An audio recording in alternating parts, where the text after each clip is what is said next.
Imagine the skies above Baal, blackened by over 50,000 Tyranid bioships, so numerous they blot out the stars. On the red deserts below, nearly 30,000 space marines of Sanguinius's bloodline, the Blood Angels and their successor chapters, stand shoulder to shoulder in gleaming power armor. They know this could be their final battle, a last stand against impossible odds. Commander Dante, chapter master of the Blood Angels, has rallied every able space marine of the Blood Angels lineage to defend their homeworld. The stage is set for a cataclysmic confrontation. How did Baal survive? This is the story of the devastation of Baal. In the closing days of the 41st millennium, Hive Fleet Leviathan, the largest Tyranid swarm ever encountered, converged on the Baal System. After ravaging the outlying Cryptus system to slow the Xenos advance, the Blood Angels prepared to face the full fury of the Tyranids on their home ground. Chapter Master Dante fortified Baal and issued a call for aid to all the scions of Sanguinius. In response, dozens of Blood Angels' successor chapters came to Baal's defense. The Flesh-Tearers, Blood Drinkers, Carmine Blades, Knights of Blood, and many more rallied to their Primarch's home. It was the largest gathering of the Blood Angels' bloodline since the Horus Heresy, swelling the defenders' ranks to nearly 30,000 Astartes. These Space Marines deployed across Baal and its moons, 12,000 on Baal itself, 6,000 on Baal Secundus, 5,000 on Baal Primus, with another 6,000 in orbit, commanding a fleet of 21 battle barges and 94 strike cruisers. Dante knew the odds were grim, yet he was determined to make the Tyranids pay dearly for every drop of Blood Angel blood spilled. Meanwhile, Dante did not sit idly waiting for doom to arrive. He launched aggressive preemptive strikes across the void, attempting to whittle down Leviathan before it reached Baal. In 100 fierce void engagements, the red-armored warships of the Blood Angels and their allies hunted down Tyranid splinter fleets, destroying hundreds of bioships through hit-and-run attacks. These proactive tactics delayed and confused the Tyranid advance.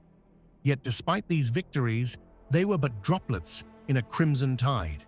Hive Fleet Leviathan's main swarm still loomed, a biological armada so vast that even after those losses, it blotted out the stars from the skies above Baal.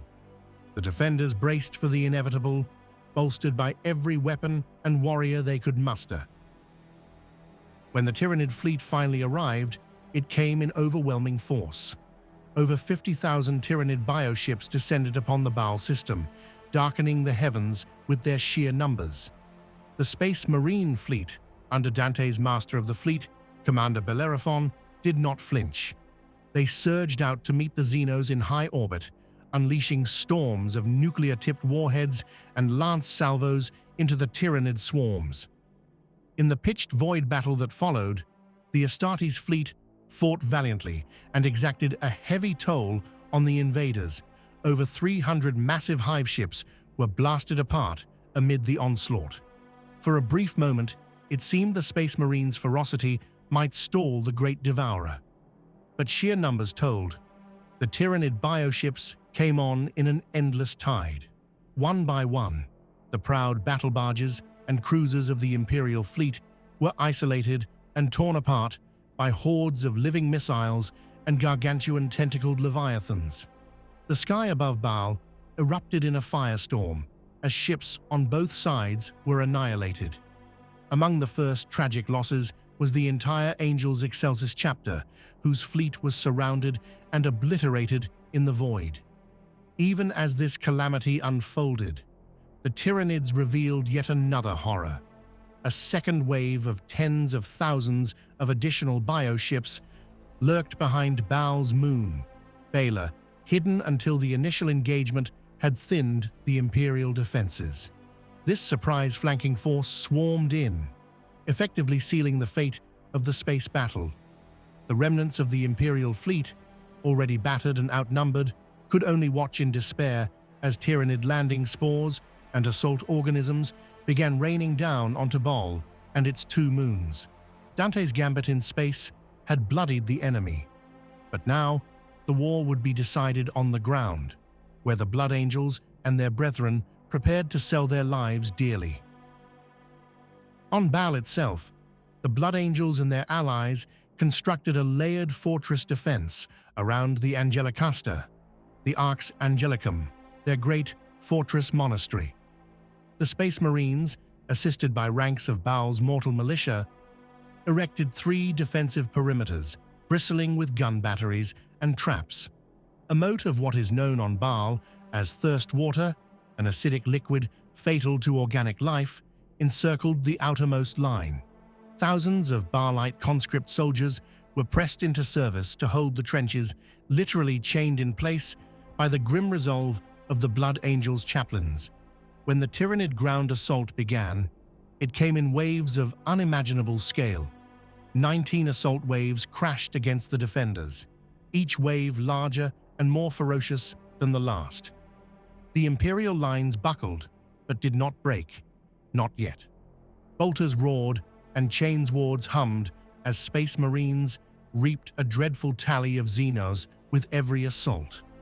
The moat of thirst water dissolved countless Tyranid creatures, and where that failed, the Blood Angels met the aliens in brutal close combat upon the ramparts. The Void Shield network of the fortress-monastery projected an energy dome over the central defense zone, thwarting Tyranid spore mines and aerial attackers. Wave after wave, the sky rained bioexplosives and monstrous creatures, yet somehow the line held. Great heroes fell in this carnage. At least 5 chapter masters perished during those early assaults, including 3 who made their last stand defending the chapter's sacred Dome of Angels within the monastery. Still, Dante and his brothers refused to yield.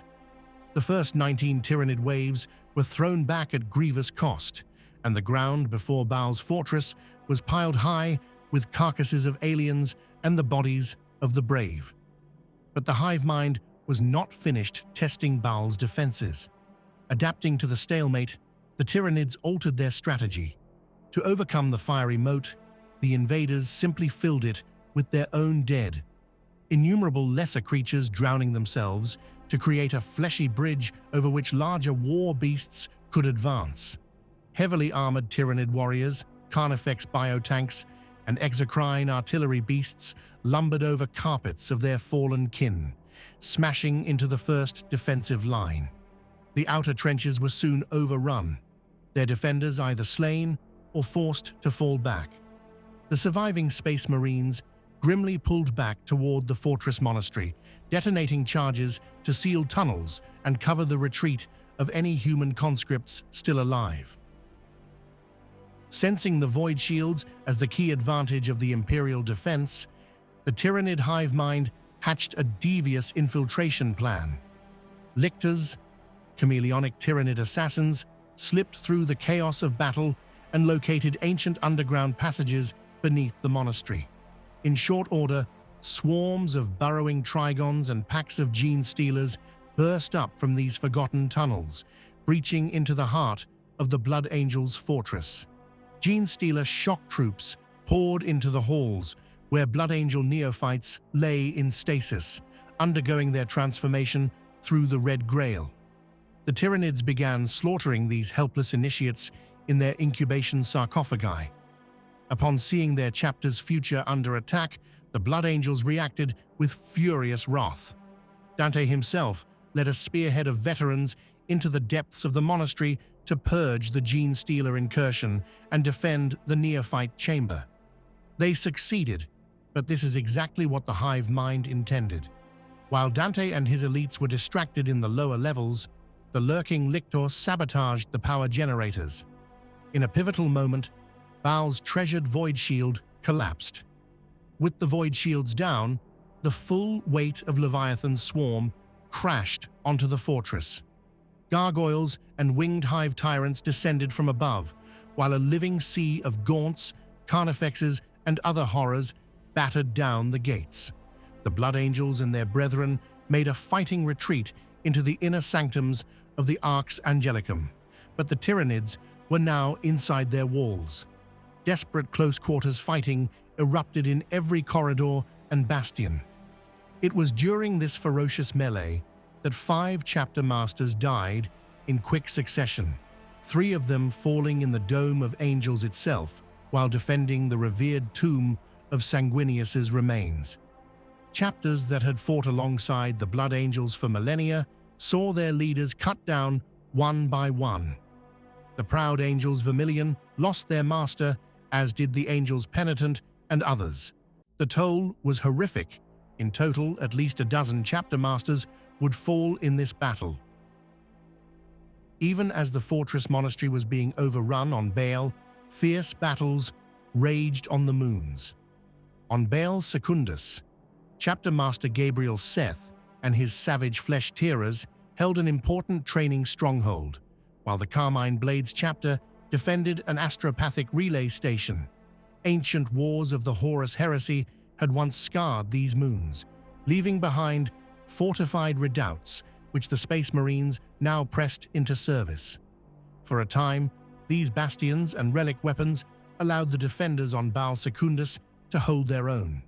But the Tyranids then unleashed one of their deadliest assets, the Swarmlord, a nigh-immortal Tyranid general spawned from millennia of battlefield memory. The arrival of the Swarmlord turned the tide decisively in the Xenos' favor. On Baal Secundus, defense lines that had held for days were breached under the Swarmlord's onslaught. Sensing the critical threat, Commander Dante hurled himself into the fray against this monstrosity. In an epic duel amid the burning ruins, Dante managed to slay the Swarmlord, cutting down the Tyranid's supreme commander, but not before suffering grievous wounds himself. The ancient chapter master fell, broken and bleeding, as the Swarmlord's gigantic corpse collapsed beside him. With their progenitor's champions struck down and their lines sundered, the defenders' situation grew dire across the Baal system.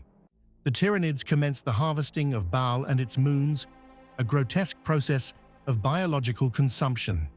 Using vast capillary towers and absorptive organisms, Hive Fleet Leviathan began draining Baal's oceans, devouring its flora and fauna, and even leaching minerals from the irradiated deserts of Baal Secundus. The very land was being digested beneath the Blood Angels' feet. The surviving Imperial forces, now badly outnumbered, fell back to the last shelter, the innermost chambers of the Arx Angelicum, where they prepared to make a final stand or die to the last man. At this critical moment, a strange beacon of hope flickered amid the darkness. The Sanguinor, a mysterious, angelic figure of golden light, manifested on the battlefield. Many among the Blood Angels believed the Sanguinor to be a divine emissary, or the spirit of Sanguinius himself. Appearing in times of greatest need, the Sanguinor's sudden arrival galvanized the Blood Angels. With superhuman grace and wrath, this glowing warrior carved through the oncoming Tyranid hordes. Yet even this miracle was not enough. Despite the Sanguinor's intervention, the Tyranid swarm was simply too numerous. The defenders were exhausted, their ammunition nearly spent, their numbers dwindling. Baal was ready to fall. Within the ruined fortress-monastery, Dante's broken body was recovered by his sanguinary guard. As the chapter master lay on the brink of death, he experienced a profound vision. The Sanguinor stood before him, and with him the radiant spirit of Sanguinius himself. In this dreamlike state, Dante believed his long burden was finally ended, that he could surrender to eternal rest. Sanguinius, however, had other plans. The beloved Primarch's spirit sternly commanded Dante to rise. His duty was not finished. Dante pleaded for peace, longing to join Sanguinius at last, but the vision faded with the Primarch's final order still ringing in his mind. Dante must live. With a shuddering gasp, Dante awoke on the blood-soaked floor of the monastery, his wounds miraculously knitting back together. The aged chapter master hauled himself up, battered but alive, just in time to witness the next unbelievable twist of fate about to unfold over Baal. At the very darkest hour of the battle, reality itself ruptured. Across the galaxy, far beyond Baal, the catastrophic birth of the Great Rift, the Cicatrix Maledictum, sent shockwaves through the warp. Suddenly, the skies above Baal were rent by howling warp storms. A tide of unnatural darkness swept over the embattled planet and its moons. Both Imperial and Tyranid forces paused in confusion as the air rippled with multicolored warp energies. Then, from swirling portals of chaos, demons burst into reality, a horde of slavering hellspawn plunging straight into the ongoing battle. Leading this unexpected demonic legion was none other than Commander, a mighty bloodthirster of Khorne and the Blood Angel's most ancient adversary. Commander had battled Sanguinius himself 10 millennia ago. His hatred for the Blood Angels is the stuff of legend. Now this greater demon arrived with an army of Khornate demons at his back. But shockingly, their wrath was aimed at the Tyranids. Roaring with demonic fury, Commander bellowed that none would have the right to destroy the Blood Angels but him. In the eyes of chaos, the sons of Sanguinius were Khornes to kill, not food for alien beasts. And so, in a perverse twist of fate, the demons became saviors of the Blood Angels, albeit for their own spiteful reasons. The arrival of the Great Rift's energies accomplished two things at once. It cut off Hive Fleet Leviathan's reinforcements, and it unleashed Commander's blood-crazed legion upon the Tyranids. The skies over Baal turned into a surreal nightmare battle between Xenos bioships and warp-spawned monstrosities. With unbridled ferocity, the Bloodthirsters' hosts slaughtered the Tyranids in droves. On Baal's moon, Baal Prime, where the Tyranid swarms were densest, the demons hit with full force. Caught between the Imperial defenders and the new demonic onslaught, the Tyranids stood little chance. The largest concentrations of the Hive Fleet were torn to pieces by frenzied bloodletters and other demons of Khorne, their alien ichor saturating Baal's craters. In orbit, Tyranid bioships were set upon by packs of hellish warp entities, disrupting the hive mind's cohesion. The Great Devourer's feast was interrupted by an even more indiscriminate slaughter. This infernal salvation did not come without cost. The demons cared nothing for the Imperials' lives. To them, humans and Tyranids alike were skulls for Khorne's throne. On Baal Prime, every last defender was caught in the carnage and perished amidst the demonic fury. That entire moon became a charnel house. Later, when the storms cleared, Baal Prime was found completely lifeless, carpeted with alien corpses. The demonic legion, having fulfilled its dark purpose, eventually dissipated or was banished once the chaotic warp surge abated. In their wake, they left a grotesque calling card, a mountain of Tyranid skulls arranged in the eightfold sigil of Khorne across Baal Prime's surface. The symbol of Commander, formed from countless Xeno skulls, was a stark reminder that chaos, not the Imperium, had struck the final blow against Leviathan here. On Baal itself, the Blood Angels and their allies reeled from the sudden turn of events. The warp storms had effectively isolated Baal from the wider Imperium, shrouding it in empiric darkness. With Tyranid assaults momentarily relieved by the demonic incursion, Chapter Master Dante and Chapter Master Seth of the Flesh Tearers seized the moment to regroup. They realized that to survive, they might need to evacuate and live to fight another day, rather than be caught in a three-way extinction battle between Space Marine, Tyranid, and Demon. Rallying the survivors, Dante ordered a fighting withdrawal from Baal's surface up to any remaining spacecraft. The retreat was harrowing. Demons and Tyranids both assailed the escaping Blood Angels on all sides. At that critical moment, the excommunicated Knights of Blood chapter earned everlasting honor. This renegade successor chapter, officially deemed heretical for their uncontrollable Blood Angel gene flaw, had nonetheless answered Dante's call and fought at Baal. Now, as the Imperials attempted to escape, the Knights of Blood volunteered to hold the rearguard. Completely overcome by the Black Rage, the Knights of Blood made a glorious last stand. They hurled themselves with mindless ferocity into the swarms of demons and Tyranids, sacrificing their lives to stall the enemy. Gabriel Seth and others caught a final glimpse of the Knights' crimson-armored figures disappearing under a tide of monstrosities, still fighting with chainswords roaring until the very end. Their selfless fury bought Dante and the surviving Astartes the precious minutes needed to launch evacuation Thunderhawks and shuttles.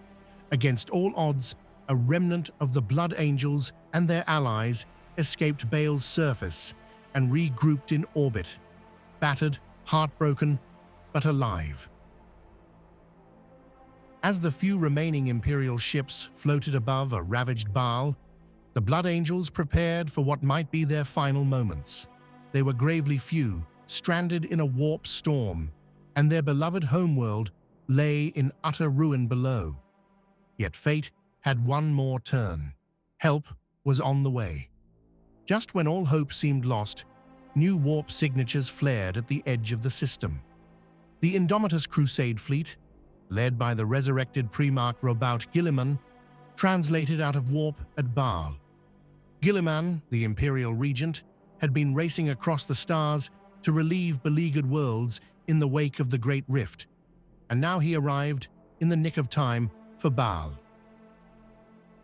Guilliman's forces surged into battle immediately upon arrival. The Indomitus Crusade brought with it fresh Space Marine reinforcements, including the advanced new Primaris Marines created by Belisarius Cawl. They found a Baal System littered with wreckage and corpses, and swarming with the last ragged elements of Hive Fleet Leviathan. In concert with the surviving Blood Angels, Guilliman's Ultramarines and other Crusade forces conducted a thorough cleansing of Baal and its moons. Running battles erupted as the Crusade hunted down surviving Tyranid organisms still lurking in the ruins and tunnels.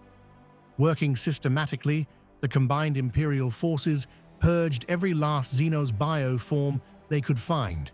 Some demons still prowled as well, but with the Great Rift's turbulence subsiding locally, those were banished or faded away once their slaughter was complete. After several furious days of combat, Baal was declared secure. The devastation of Baal at long last was over. The Tyranid Hive Fleet Leviathan had been broken and Baal had been saved. Dante, still alive against all expectations, was found and rescued by his brothers. As he recovered, Guilliman himself honored Dante for his chapter's heroic stand. It was said that Guilliman credited the Blood Angels' defense of Baal with halting the Tyranid advance that might have otherwise consumed half the galaxy. In recognition of Dante's valor and millennia of service, Guilliman bestowed him with a great responsibility. He named Dante the Lord Regent of Imperium Nihilus, effectively making the Blood Angels' master the supreme commander of Imperial forces in the dark half of the galaxy cut off by the Great Rift. This monumental honor affirmed that Dante's fight was far from over. He would now lead the Imperium's efforts to reclaim worlds lost in darkness, wielding the reforged Blood Angels as a spearhead. The aftermath of the devastation of Baal was a scene of both triumph and tragedy. Hive Fleet Leviathan's tendril had been completely eradicated at Baal, one of the greatest Tyranid defeats in Imperial history. Yet the cost to the Blood Angels was staggering. What should have been the chapter's extinction was only narrowly averted, and the chapter still paid dearly for survival. The Blood Angels and their successor chapters suffered horrific losses. At least 12 chapter masters were slain in the fighting, including those of the Angels Excelsis, Angels Glorious, and many other storied chapters. Entire chapters were effectively wiped out. The Angels Excelsis, Angels Glorious, Burning Blood, Brothers of Jarad, and others ceased to exist as combat-effective forces. The Knights of Blood, as noted, sacrificed themselves to a man. Several more chapters, like the Golden Sons and Scions of Sanguinius, were reduced to a handful of survivors incapable of field operations. Every single Blood Angel's successor that fought at Baal suffered losses that would take centuries to rebuild. The Blood Angels chapter itself was on the verge of annihilation. Only a few companies' worth of Blood Angels remained combat-capable after the battle. Of the chapter's legendary first company, the Sanguinary Guard, all but one member perished in their final stand to defend Dante. It was a Pyrrhic victory in the truest sense. The Tyranids were defeated, but the sons of Sanguinius had been gutted. The Baal System likewise was left in ruin. Once a barren but habitable world, Baal's surface had been churned into toxic sludge by Tyranid spore seeds and stripped of biomass by the Hive fleet's harvesting. Most of Baal and its moons lay devastated. Charred landscapes, ashen deserts, and seas of biological residue were all that remained. The very air and soil were poisoned by Tyranid pollution. For a proud chapter that reveres its homeworld, seeing Baal in such a state was a cruel wound. Yet the Blood Angels endure. With Guilliman's support, a massive reconstruction effort began at once. The Indomitus Crusades fleets delivered supplies, technology, and personnel to aid the Blood Angels in rebuilding their fortress and cleansing their world. The surviving Blood Angels and successor Astartes set to work fortifying Baal again, even as they mourned their dead. Time was short. War raged across the Imperium Nihilus, and Guilliman needed the Blood Angels back on the front lines as soon as possible. The chapter would heal as it always had, through duty and battle. One surprising beacon of hope in the aftermath was the introduction of the Primaris Marines into the Blood Angels' ranks. Guilliman and Magos Kaul had brought these new Primaris warriors, transhuman giants engineered with sturdier gene seed, to reinforce the shattered chapters. Commander Dante formally welcomed the Primaris into the chapter after the battle. These Primaris Marines, drawn from the unnumbered suns, bore the gene seed of Sanguinius as well. Yet initially, it appeared they might be free of the Blood Angels' infamous flaws. In early tests and subsequent actions, it was noted that Primaris Blood Angels seemed immune to the Black Rage. None of the newcomers had yet succumbed to the madness that afflicted so many of the chapter's veterans.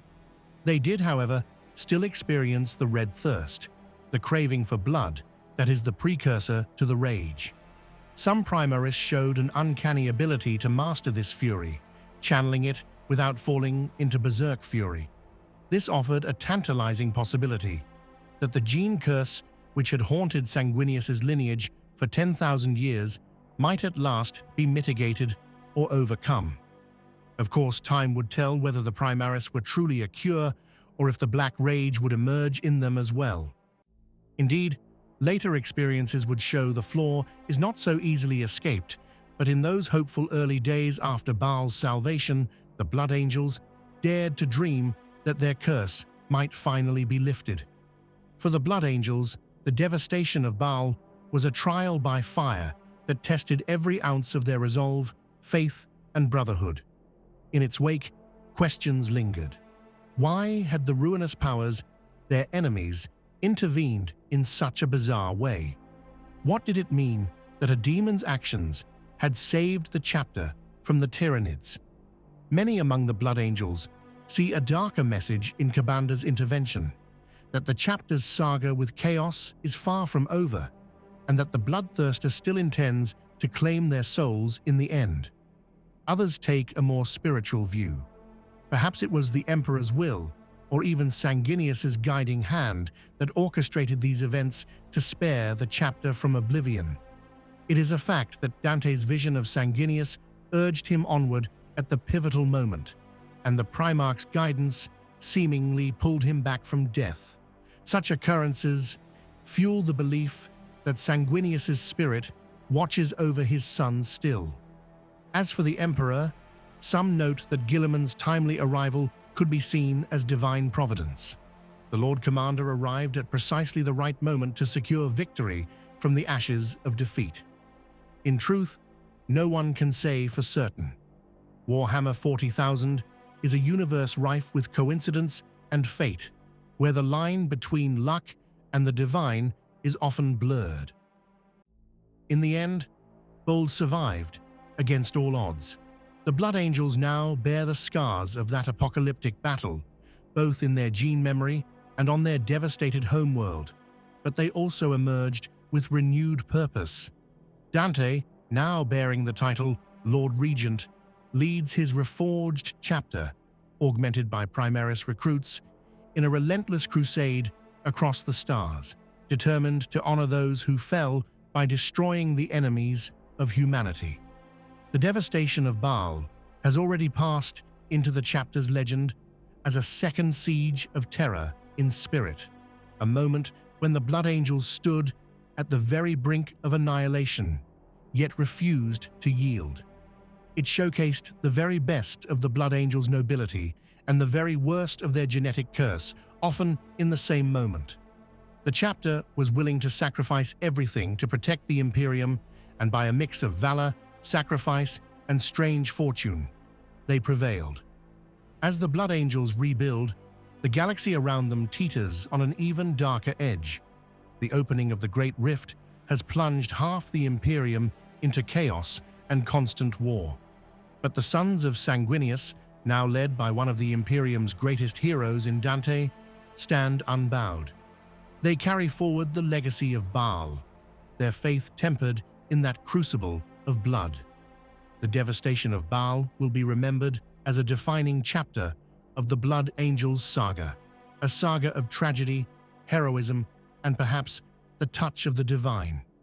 In the face of utter devastation, the Blood Angels survived and endured, their chapter reborn from the ashes.